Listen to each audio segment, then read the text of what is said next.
को लेकर कुछ स्कूल्स का दौरा किया है। जो तस्वीर निकलकर सामने आई है, उन्होंने सिस्टम के तमाम दावों की पोल खोलकर रख दी है।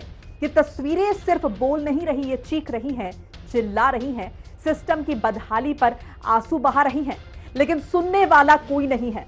हमने ये रियलिटी चेक इसीलिए किया जिससे सिस्टम की खामियों को सरकार तक पहुंचाया जा सके, जिससे समस्या का समाधान हो पाए और बच्चों के भविष्य के साथ खिलवाड़ ना हो।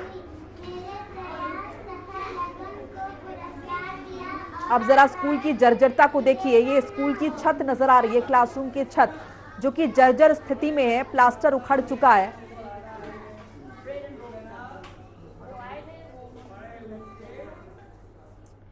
और हमारी टीम ने रायबरेली, कानपुर देहात और जौनपुर के सरकारी स्कूल्स का दौरा किया। जो तस्वीर सामने आई है वो तस्वीर आपको दिखा रहे हैं। पहली तस्वीर अगर आप देखेंगे तो रायबरेली की है। इसमें आप देख सकते हैं सीलन की वजह से छत झड़ रही है और कभी भी गिर सकती है। दूसरी तस्वीर पर गौर करेंगे तो कानपुर देहात से है, छतों में दरार आई है, स्कूल लकड़ी भरने का स्टोर बन गया है। तीसरी तस्वीर जौनपुर से है, जहां स्कूल कबाड़ का गोदाम बन गया है। इसे स्कूल्स में बन रहा है देश का भविष्य। देखिए हिंदी खबर की ये स्पेशल रिपोर्ट।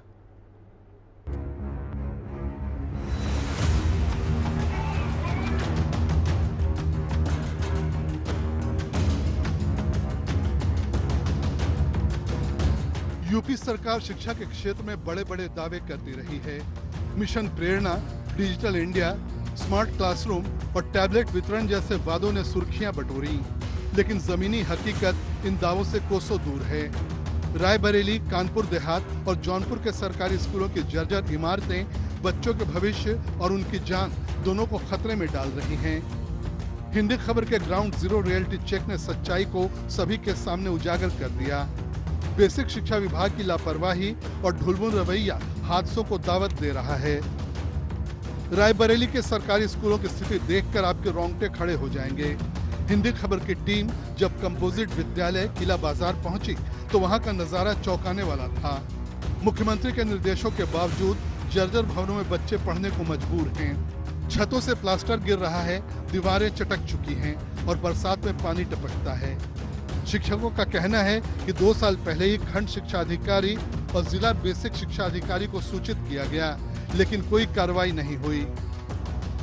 एक तरफ शिक्षण कार्य चल रहा है, वहीं पर जर्जर बिल्डिंगों की मैं हकीकत दिखाने का आपको प्रयास करूंगा। हालांकि यहाँ पे लिखा हुआ है कि प्रवेश वर्जित है, लेकिन जिस तरीके से ये बिल्डिंग जर्जर हो चुके हैं, कहीं ना कहीं अगर देखा जाए तो जो अवस्था है ये इस पर देख के अंदाज़ा लगाया जा सकता है। यहाँ पर ऊपर देख सकते हैं कि सरिया निकली हुई है, प्लास्टर भी झड़ चुका है, बिल्डिंग भी कंडम हो चुकी है लगातार। लेकिन जिस तरीके से अगर देखा जाए तो यहाँ पर शिक्षण कार्य होता हुआ नज़र आ रहा है। मैं आपको दिखाने का प्रयास करूँगा। यहाँ पर बाकायदा क्रॉस चिन्ह लगा हुआ है और बाकायदा यहाँ पर लोग शिक्षण कार्य कर रहे हैं। शिक्षण कार्य की व्यवस्थाएँ भी चल रही हैं, बच्चे बैठे भी हैं। मैम क्या नाम है आपका? फरजाना। किस पद पे हैं आप? आंगनबाड़ी सहायिका। आंगनबाड़ी सहायिका। यहाँ पर क्लास में लिखा हुआ है, फिर भी यहाँ पे शिक्षण कार्य चल रहा है। पहले हम कहे थे उधर बैठाने के, लेकिन बच्चे ज़्यादा आ गए तो हम इधर बैठा लिए। जर्जर बिल्डिंग में जिस तरीके से शिक्षण कार्य चल रहा है, लगातार सूबे के जो मुखिया हैं, मुख्यमंत्री योगी आदित्यनाथ, उनके द्वारा शिक्षण कार्य, शिक्षकों के लिए प्राथमिक विद्यालय में जो व्यवस्थाएं दी गई उनको लगातार सुधारने का प्रयास किया जाता है, लगातार परियोजनाएं चलाई जाती हैं। लेकिन जो रायबरेली में जो ज़मीनी हकीकत है वो एकदम बेकार और एकदम ज़मीनी स्तर जो है एकदम धरातल पे आ गई है। प्राथमिक विद्यालय खाली सहट में स्थिति और भी बदतर है। पुरानी इमारतों में बच्चे डर के साए में पढ़ रहे हैं।